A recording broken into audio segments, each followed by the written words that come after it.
बामणीत भरधाव कारचा थरार, दुचाकीला उडवून थेट शिवाजी महाराजांच्या चबुतऱ्याला धडक। जिंतूर परभणी। जिंतूर तालुक्यातील बामणी येथे शनिवारी सकाळी 11 वाजण्याच्या सुमारास भरधाव कारने भीषण अपघात केल्याची घटना घडली। गटविस्तार अधिकारी स्वतः कार चालवत असताना वाहनावरील ताबा सुटल्याने हा अपघात झाला। या घटनेने परिसरात एकच खळबळ उडाली आहे। नेमकी घटना कशी घडली? गट विस्तार अधिकारी आर.एस. इडोळे हे आपल्यासोबत एका ग्रामसेवकासह चारचाकी वाहनाने क्रमांक तपासणे बाकी कोल्पा येथे जात होते। बामणी बसस्थानकाजवळ कार आल्यावर अचानक चालकाचा वाहनावरील ताबा सुटला।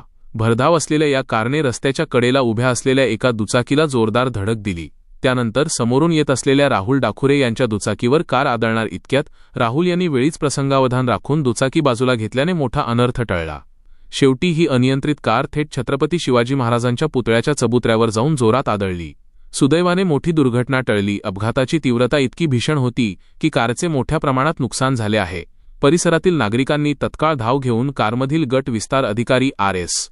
इडोळे यांना बाहेर काढले आणि उपचारासाठी जवळच्या रुग्णालयात दाखल केले। सुदैवाने त्यांना गंभीर दुखापत झालेली नाही। नागरिकांमध्ये संतापाचे वातावरण, आर्थिक तडजोडीची चर्चा या अपघातानंतर परिसरात चर्चेला उधाण आले आहे। प्रत्यक्षदर्शी नागरिकांनी विस्तार अधिकारी मद्यधुंद अवस्थेत असल्याचा आरोप केला आहे। मात्र याबाबत पोलीस अधिकृत माहिती देण्यास टाळाटाळ करत आहेत। दुसरीकडे या प्रकरणात मोठी आर्थिक तडजोड झाल्याची जोरदार चर्चा बामणी परिसरात सुरू आहे। पोलिसांनी घटनास्थळी पोहोचून पंचनामा केला आणि अपघातग्रस्त कार जप्त केली आहे।